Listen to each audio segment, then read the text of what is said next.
So let me start with session number 1 and with our guest, Reimold, Deputy Director, Policy and Innovation at the FAA Aircraft Certification Service, and Hette Hoekema, Chief Expert, Avionics and Electrical System, EASA. The full bios of all our speakers are also available on the platform. Please go and visit that.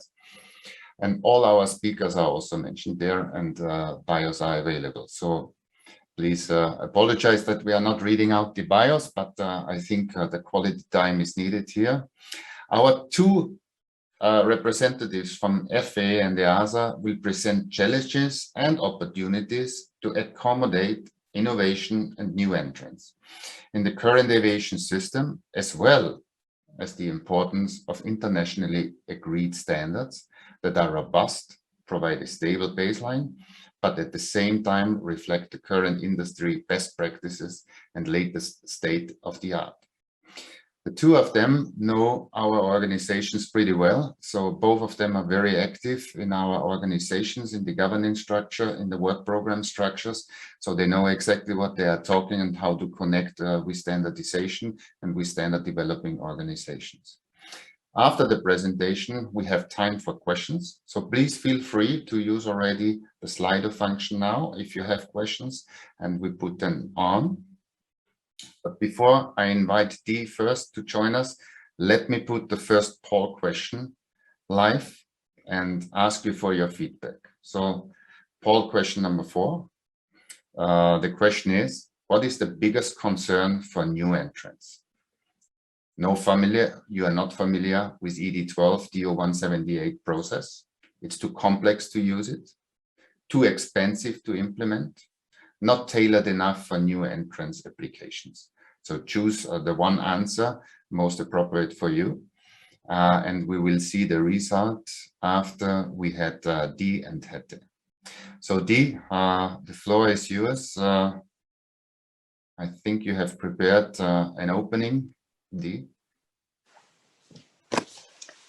Thank you very much, Christian, and I really appreciate the opportunity to be with you all today.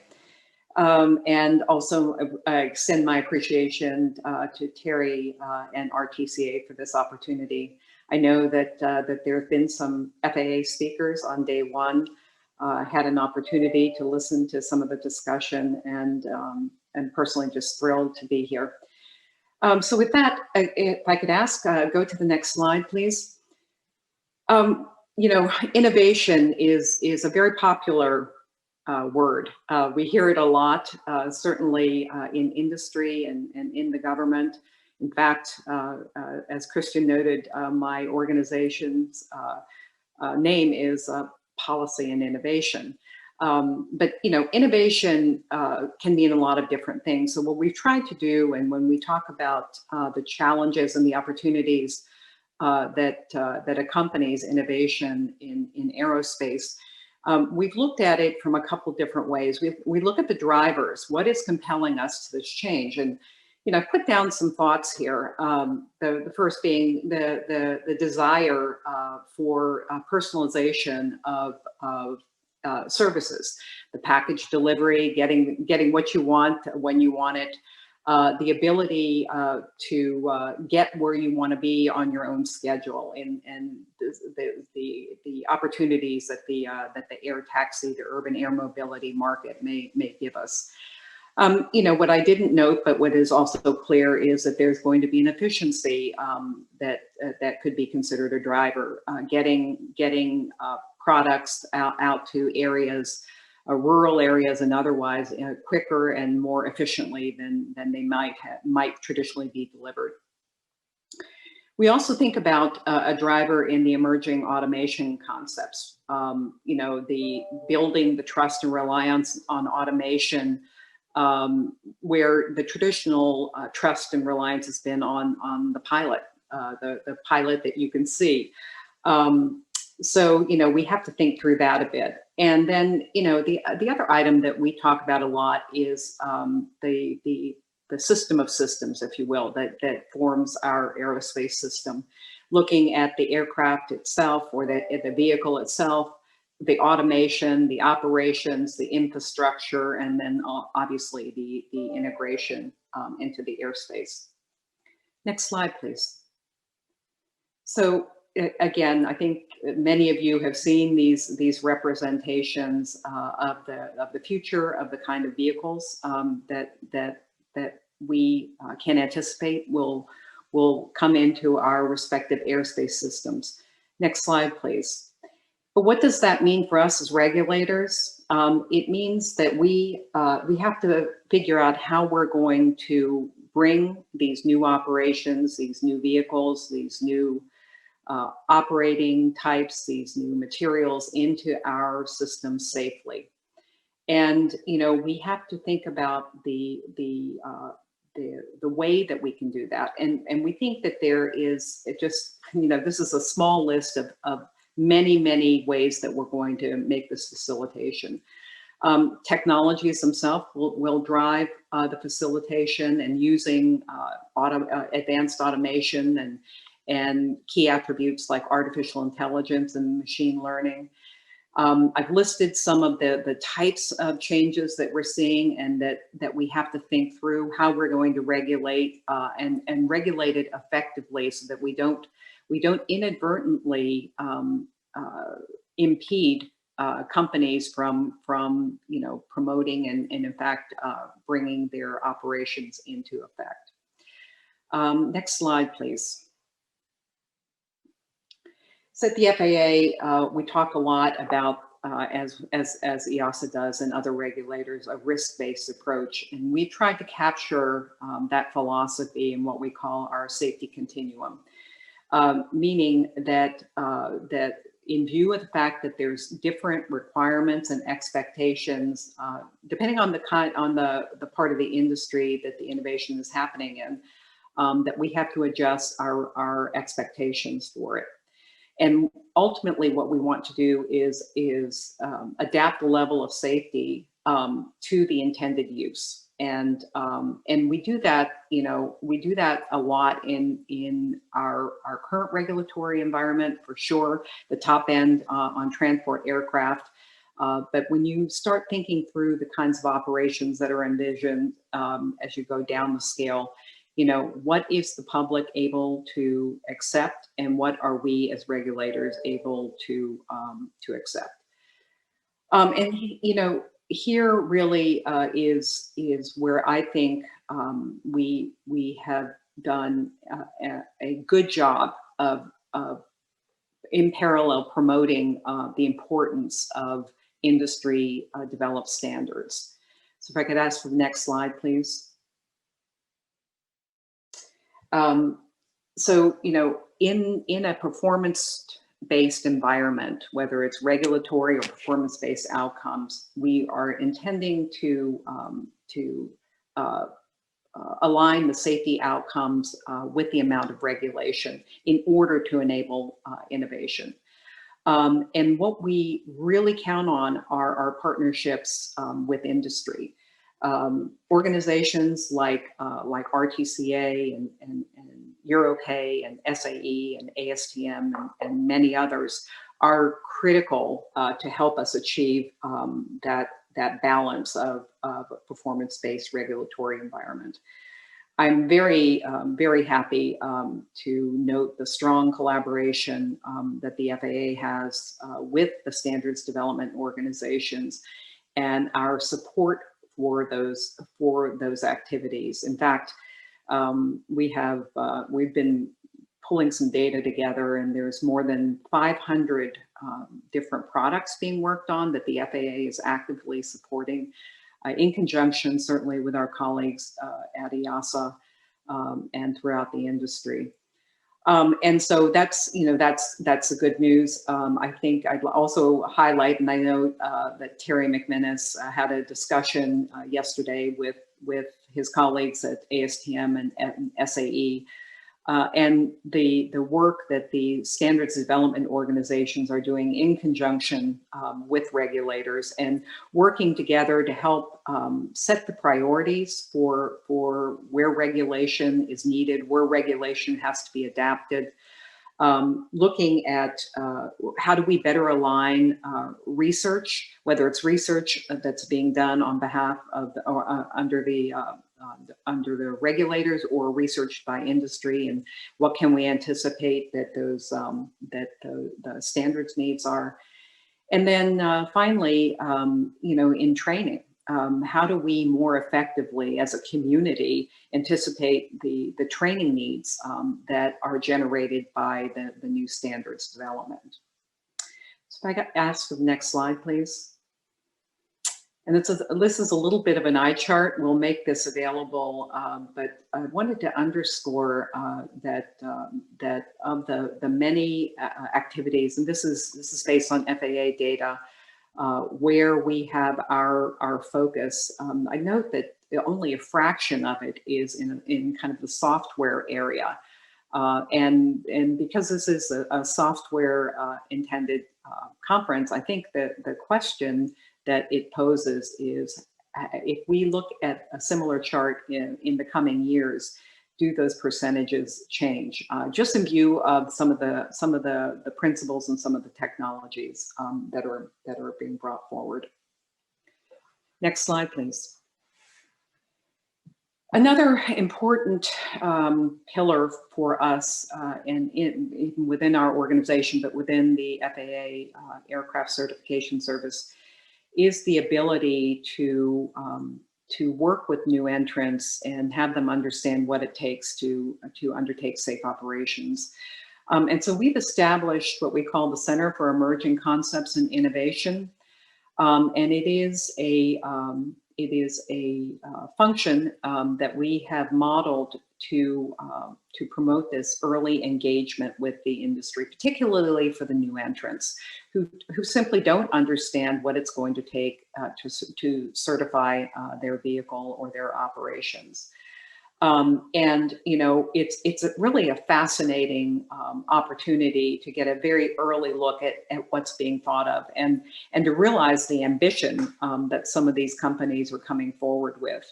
But also, very, very much underscores that even for the, if you will, the mature companies that have certificated vehicles or operations previously, they're trying new things, and there's hybrid things that they want to do. That's kind of in a lot of ways taking them back to the beginning to think through how we're going to issue a type certificate ultimately for what they propose to do.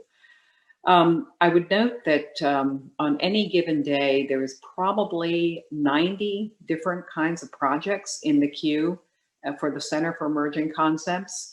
Some of them obviously a lot more advanced than others, but it just does give you an idea of the scale of innovation that is going on out in the industry. So the other item that I think is important for us to think through when we talk about the innovation space is resources. Do we, particularly as regulators, have what it takes to meet the needs of industry? And, I've noted a few things. It's the workforce, it's the skill sets, it's the processes that we use. Again, our introduction of the Center for Emerging Concepts and Innovation was in response to a challenge we put on ourselves. Did we have the right focus in order to help promote industry growth? Because my colleague Hette will be talking shortly, and he is a chief expert at EASA. Similarly, the FAA has a robust group of chief scientists and senior technical specialists, and these individuals are if you will, our eyes and ears into industry. They spend a lot of time talking with their counterparts in industry about trends and where we see things coming, and they talk because we want to be able to anticipate what we need to do to support their adoption into operations. Next slide, please. And I'm not going to read each. Next slide. Thank you. Next slide, please. Thank you. I'm not going to read all of this, but and these slides will be available for participants, but we are in the middle of a very active hiring of additional chief scientists. And it should be no surprise that we have a big concentration on software skills, that we're really trying to increase our depth and increase our scope. You know, I know that in discussions with Hette and his colleagues, you know, we really are trying to work together to figure out, you know, are we focused on the right technical disciplines, and where can we work together more effectively? And again, in the shared interest of supporting and promoting the aerospace industry. Next slide, please. Similarly, beyond the chief scientists I mentioned, we have senior technical specialists, and again, here too, I think you can see the focus that we are putting into software, looking for the machine learning people. And I was asked recently if we're having a lot of success in finding that, because there's such a demand for these skill sets out in industry. And the answer is yes, I think we are having great success. You know, I think in a funny way, things come full circle, where working for the government at one time wasn't cool, but it is certainly considered cool now. Next slide, please. So this is my last slide, and I want to end this portion of my remarks by simply challenging this audience to think through, where will we be in the next 10 years, and where will we be in the next 25 years?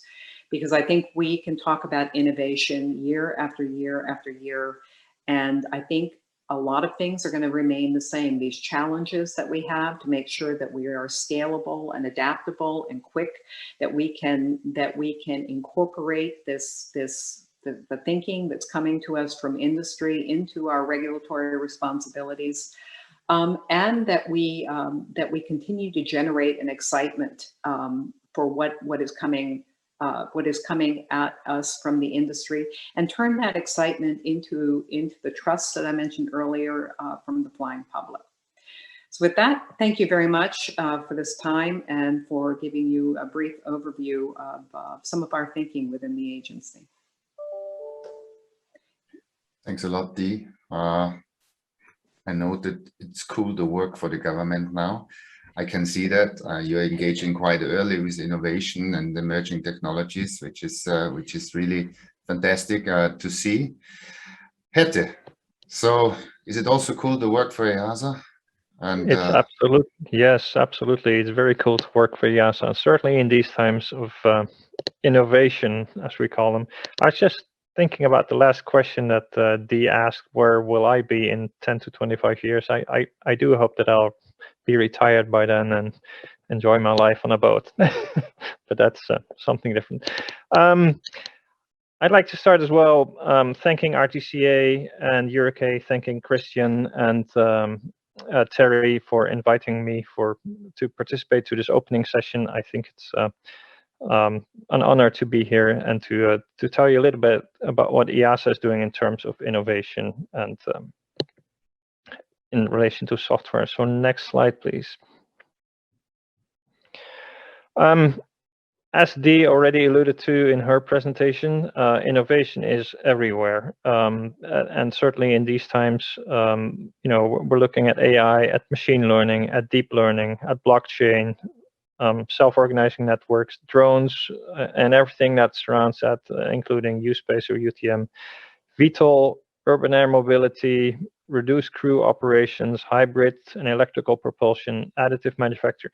And I could have made this list twice as long. There's a lot of new stuff, new cool stuff, which makes it very cool to work for the government that's coming at us, and that will be challenging our minds for the coming years. So how do we adapt to that? Next slide, please. How does aviation respond to innovation? How does EASA respond to innovation? Obviously, all of you know, aviation has traditionally been slow to adopt to new developments. We like to avoid any risks. We like to rely on proven technologies, but the revolution that we're seeing today in the technology is really driving the need for a change. So we need to learn how to quickly adapt. We need to be innovative. We need to wander off the beaten path. And that's also a cultural thing. I guess it requires a change of our mindset, and I can attest myself. I've been involved in some of these new developments. It is difficult. People feel a lot of discomfort with change, including myself, and so I guess we really need to emphasize on the fact that we need to tell people that it's okay to wander off, to look at regulations differently. And that brings me to the next point. It also requires an adaptation of the regulatory system. We need to move from the prescriptive type of regulations that we're currently used to a much more performance, objective, and risk-based approach. We really need to think, what is the objective of regulation? Why do we have it? What is it trying to achieve? And not look to it, look to every letter or every aspect of the regulation, but take it a level higher. Next slide, please. So how is EASA adapting to and responding to this, all these new innovations? We are adapting, actually, and we have established an innovation network. It is probably much smaller than the Center for Emerging Concepts and Innovation that D is heading. But in essence, it's trying to do the same thing. We're trying to adapt. We're trying to respond to innovation. We're trying to make sure that every part of our organization is involved in that, and the innovation network inside EASA is doing that. We're also very active in supporting research. That serves two purposes. First of all, it de-risks concepts for the companies that are involved in the innovation. But we also learn a lot ourselves, and we certainly support the goals that the Commission and the national research campaigns have. So we're supporting Horizon 2020, we're supporting CESAR. Obviously, we're supporting national research campaigns, for example, in France or Germany. And we have increasing involvement in clean aviation initiatives. For individual groups or companies, we do have a tool that allows de-risking of innovative concepts, and it's called an Innovation Partnership Contract, IPC. And our goal really is, again, twofold. One, to de-risk for the companies that are involved, but also for ourselves to learn, to define policies based on what we learn. And so the IPC is a very useful tool that we like to use more often. And finally, we have introduced novel special conditions with direct application of industry standards as means of compliance. And for example, the new special condition on VTOL is an example where we're trying this concept. We're trying this innovative use of the special condition to respond to a need in industry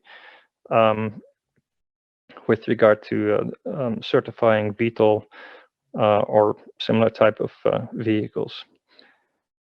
Next slide, please. When I take it specifically to software, or more specifically to software, we have been supporting new and novel approaches. Many of you will have seen our AI roadmap come out. We've worked extensively with some in industry, and I noticed that there is on the on-demand sessions, there is a video from Dadeland. That's one of the companies that we engaged in with an IPC. That's been very helpful for us. We also support the abstraction layer task force. This is a joint effort with the FAA to look at or to allow consideration of non-aviation standards and to learn from best practices of other industries. I think Patrick Key already alluded to it yesterday when we were talking about LiDARs that are being used on cars extensively. Why we have to develop our own aviation standards for a LiDAR if we can reutilize what's already out there? that has been developed in other industries. Finally, obviously, we're supporting the development of new standards that are hopefully more adapted to new entrants in the market. And certainly our involvement in Work Group 117, SC240, is an example of that. We're trying to actively respond to the need that industry has for perhaps a more proportionate standard than the current DO 178 offers. And finally, in an ever more connected and complex world, harmonization is essential. That harmonization happens in the committees, in the working groups, in the standardization bodies. That's something that a lot of people maybe overlook on occasion, but it is there where it happens. That's where industry comes together. That's where engineers come together. I always like to see the fact that, you know, it's quite often a very technical discussion, and people are really, it's really an engineering discussion. The politics are put aside, the commercial aspects are put aside, and everyone is striving to arrive at that same point, namely a good standard. But I'd like to emphasize that with all these new innovations that we have, all these new standards that will come out, that we will be supporting, that we also cherish our darlings, or rather perhaps your darlings. And this is really important to us. We need to consider that software development assurance really has allowed our industry, our aviation industry, to maintain the highest safety records, while the complexity of the systems has continued to increase. So that's a testament for how good those standards that were developed in the early 1980s actually were. And I think that the main principles that were set out in those standards still stand, still help us a lot in improving safety in aviation. And I think that this was my last slide. So I thank you very much for your attention. Thanks a lot, Hette. Thanks for your introduction on that. So let's have a quick look before we go into our first question. Let's have a look at the poll question, that we see the answer. So, not familiar with the ED12 DO 178. So most answers are coming from that. The second most answer is then not tailored enough, with 32%. For new entrants, too expensive to implement and too complex to use. So not really familiar. So there is something definitely on the training. Dee was already mentioning there is something needed on the training side, and not tailored enough to new entrants. And I think you touched a little bit on that, Hette, that there is a need on that. Okay, very good. So we take that into account when we go into the questions, and don't forget the Q&A section at the Slido is already open. But let me go into the second poll question. So as we have our regulators with us today, let's ask a regulatory question. So is the regulatory framework adapted to the needs of new entrants and new technologies? A, yes, well suited, no change needed. Apply, or B, apply established principles to new entrants with technologies, allow new entrants with new technologies to develop their own certification path. Or C, apply risk-based, operation-centric approach to new entrants, applicants with new technologies. Or D, establish a proper risk-based approach for all applicants, regardless if new or legacy technology.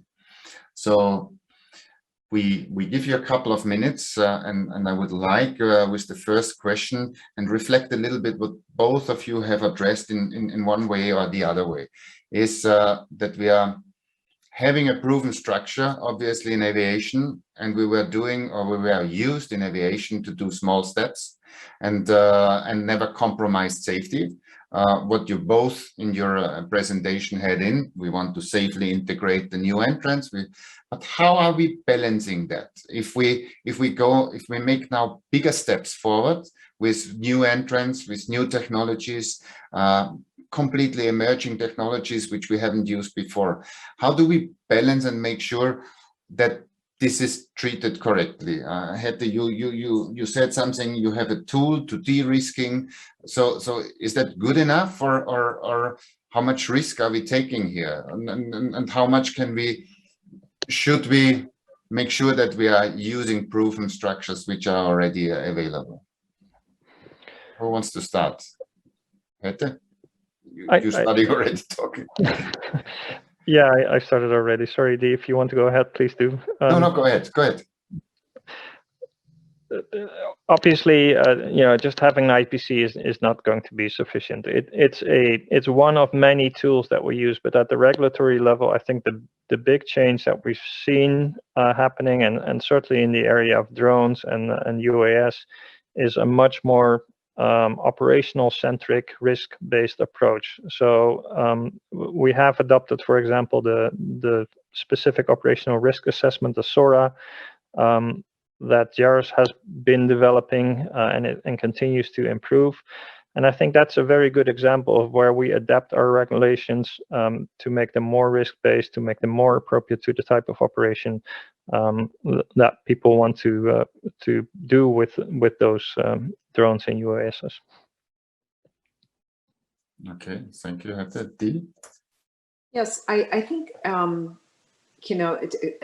think the short answer that came to my mind is there's certainly always more that we can do. And, even as we talk about innovation as being innovative in our regulatory considerations and approach, and I think certainly some of the things that Hette touched upon and some of the things that we think about are reflective of that.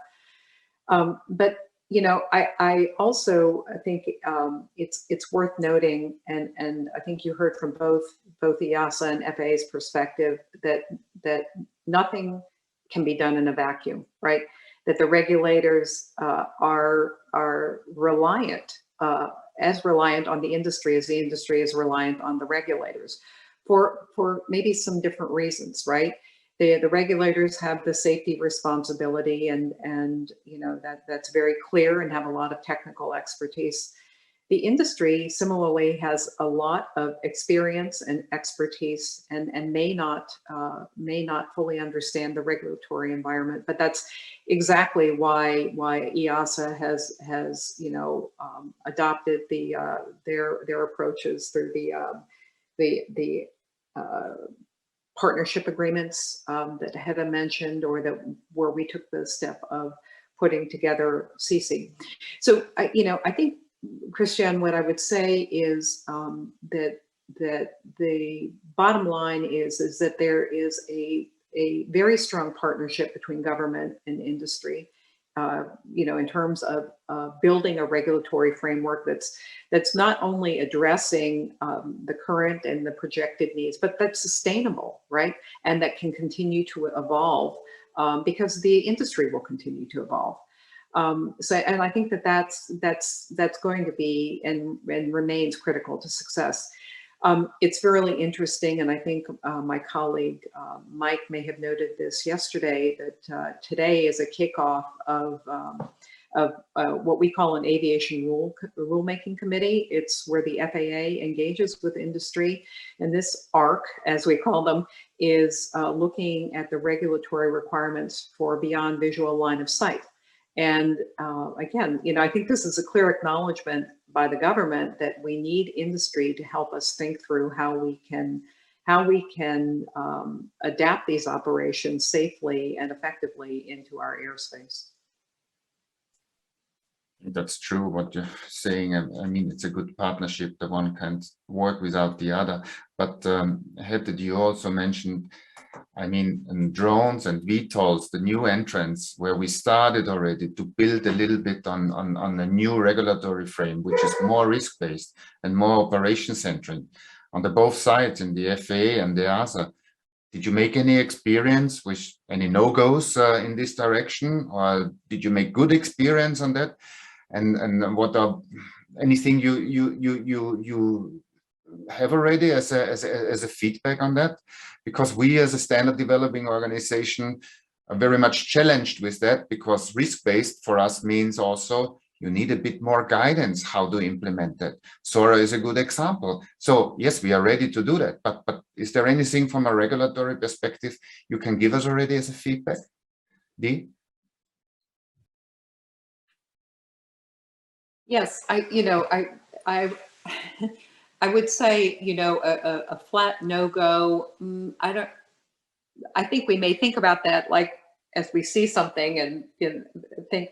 I think more what we're encountering, Christian, is setting expectations. I think we see a lot of the industry come in with their concept, their vehicle, their operation, whatever, and they have extremely ambitious timelines that they have proposed for when they would like to be certificated.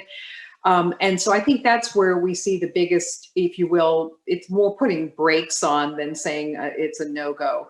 And really it's that educational aspect that we're trying to implement through the Center for Emerging Concepts and Innovation that is enabling us to provide that education and setting expectations. Now, saying that, there is a tension there, right? Because a lot of these are small companies, and they have a set of of either venture capitalists or shareholders or boards to respond to, and they need to be seen as making progress. So it's a balance, and it sometimes really requires regulators to think about their own processes differently, and being able to provide that education, provide that guidance, work with the companies, and at the end of the day, maybe not a flat no way, but to say that's just not going to work. You're never going to be able to utilize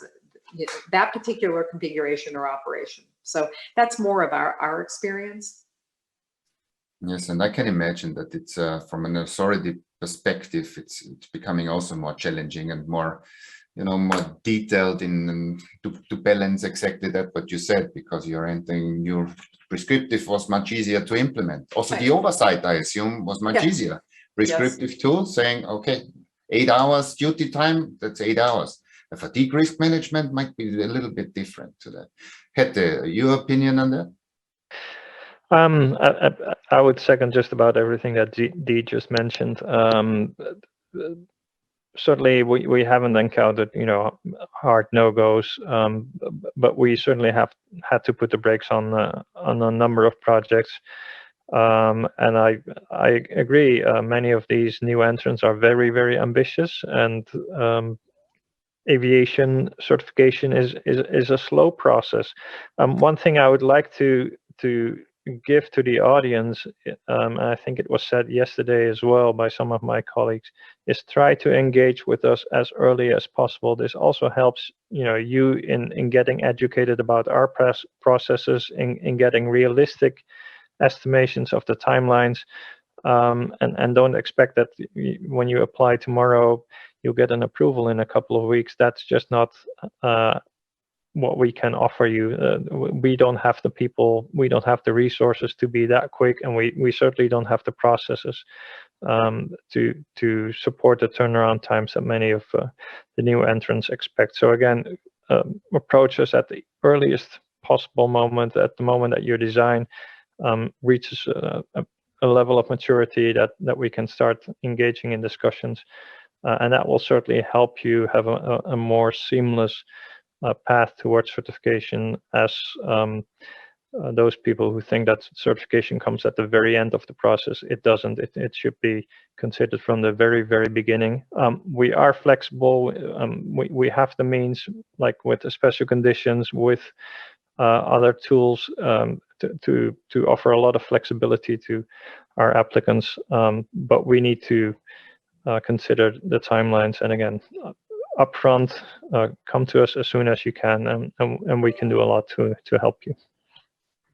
Yeah, thanks. A very consistent message we heard already yesterday that might be a message for the audience today. and yesterday already, engage as early as possible. So don't waste too much time in developing, and make sure that what you have in mind is you find an early agreement with the authority. Very good message. So let's have a look at the second poll question and what the audience think about the regulatory frame. So we stop the poll question and see the answers. So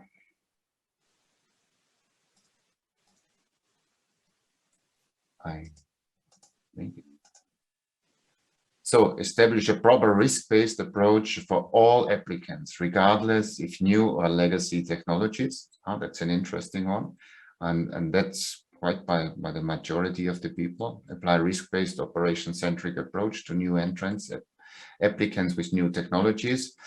And then we have the other ones. Even, yes, well-suited, no change was not so favored. So Hette D, any surprises in those answers? But also the legacy technology, is that something you have expected, and is this something you are worried about, Dee? Well, I think my reaction to that is, this is going to sound like a classical, it depends, right? I think that it's aspirational to say risk-based across the board, because it makes sense, right? For our risk continuum, and you apply that. But let's look at the reality as well. For some of the established, if you will, established industry, who have been working with regulators for a long time, and they built, organizations and systems, and they're prepared for that, for the prescribed regulatory environment, right? And they're comfortable with it. So I think it would be as challenging in some respects to fully evolve, ultimately fully evolve to a complete risk-based environment. And I think it will occur over time, right? So I think that's one part of it. The second part, and we've touched upon it a couple of times, are the brand new entrants who really don't understand regulatory, and whether it was prescriptive or risk-based. And when I say they don't understand, they haven't been through the experience, right? They understand it, a lot of smart people and everything. But the other item that I think about, and this is why I gave you an "it depends" kind of answer, Christian, is the industry, the new industry itself, their ability to become part of the solution. I know this is something that we at the FAA talk with our colleagues at EuroK and RTCA and the other standards organizations about how do we ensure that representatives from these emerging industries are participating in developing performance industry standards, right? And for some, it's a real challenge, because some of them are small operations, and they cannot afford to have resources dedicated towards standards activities that can frankly take a long time. And I think this is something as a community we've certainly discussed, but I think we have to recognize that it will serve as a challenge if we are going to ultimately fully evolve to a complete risk-based approach. And I think the other thing is, I mentioned it, our working with some companies for so many years, that it is for the workforce itself, I think a challenge to think about moving to risk-based regulation, risk-based oversight, because again, there's a lot of comfort in doing what you know and doing it by the book. So yeah, I think there's a lot to your question, Christian, and we could go on for a long time, but let me turn it to Hette and see if he has some thoughts on it.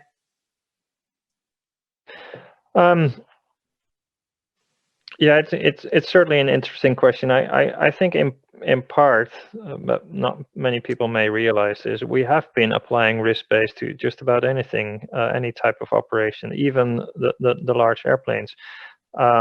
If you look at 1309, if you look at the standards that we've developed, they're all based on managing risk. They're all based on a certain acceptance level that the public has, that we as regulators translate into requirements.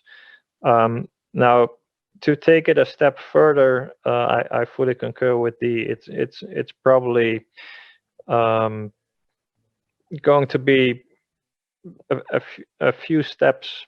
We're probably going too fast if we would apply it across all products today.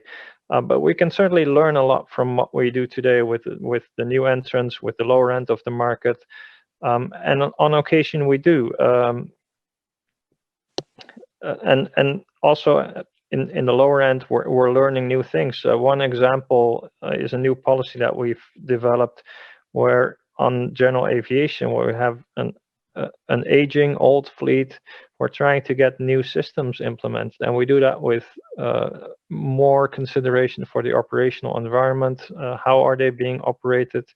More consideration to the risks. So we look at it in a different way than the traditional 1309 what could go wrong type of approach. And I think there are certain lessons that we're learning there that we may eventually apply across the board, that we may apply to large airplanes as well. But we need to, like I said, we need to cherish our babies too. We shouldn't be throwing them away with the bathwater and just say that everything needs to be fully risk-based, because I think if we go there today, then we lose probably more than we gain eventually. What I hear from both of you is we are open to learn from the new entrants what works well, and there is nothing against to apply it on the legacy technologies and legacy fleet we have flying. So that's actually quite good. And we have a couple of questions already online. One of the question is, so there are a couple of questions also to have more details on what you explained and what you presented. So this center of emerging concepts and so on. So we will try to ask Dee to have a bit more on that, where you can have more, where you can learn more about that. But one question which was also voted quite high is the emphasis on blockchain. Why and where are the opportunities on that? Do you have any examples, Hette? You had that in your slides. I think, well, whether we should put too much emphasis on blockchain, I don't know. I do think that, but maybe this goes beyond just the avionics that we install on the aircraft. But if you look at certain aspects in ATM, for example, I can certainly see that the use of technology like blockchain there may be helpful, and that would include not just the ground systems, but we've had a discussion, for example, on how do you manage the operation of thousands of drones in a certain airspace, and can we not have those drones be part of a self-organizing network? So those type of questions, I think, are valid. Those are things that we need to look into, and that's why I mentioned it. I'm not saying that we would directly apply blockchain in a current air transport type airplane, but there's certainly areas where it may be useful to look at that type of technology. Yes, and one doesn't prevent from the other one. You're looking into the technology so that you're ready, and that's true. We have some experience with other members in the airport area, but also in the ATM area, where there seem to be more applications or more as in the certified airborne world. Dee, any experience on your side on that? No, I think what actually what you just said is what came to my mind. It's again, looking at the various elements within the aviation ecosystem, and comparing notes, for lack of a better word. The aviation ecosystem, I think that's also something we heard yesterday a couple of times. So you can't separate anymore the aviation part of that and saying that's the category of airplane. You need to look at the ecosystem, the whole system. It's just, and you mentioned it's the systems of system. It's we are not isolated anymore. Yeah. Right. Indeed. And Christian, actually, that when the ecosystem made me think a little bit, and I think Hette touched upon it, and this is just something that I think really we're seeing it as a very prominent thread as we look at some of the emerging technologies and concepts, is the social responsibility that the industry brings forward, and specifically some of the new technologies, and what they can do to help with, like, emissions, when we look at the electric engines and the hybrid technologies. So I think there's a very important element of that, and I include that in our thinking of the entire system of systems, because there is that social element as well. Yeah. Social acceptance, environmental impact, and so on. As we said, you can't look at the product anymore and isolate it. We're running out of time. It's so interesting to discuss with you. But one question which was voted highest: the new technology not having a proven track record, have challenging to apply regulation, and what is the key consideration for approval of that? That relates a little bit what we discussed before, but maybe I think that seems to be of the highest interest for our audience. You want to add something on that, Dee? Certainly. If I understood the question, it goes to what point is the trigger? Is the risk too high that we wouldn't allow something? Was that the question, Christian? Yeah. No proven track record. No track record. You have new technology, and then apply regulation. What are the key considerations you take into account for the approval process on that? Right. So you don't know what's happened. Everything is new. Well, everything is new, exactly, and I would say with that is, it's again, the one word is risk.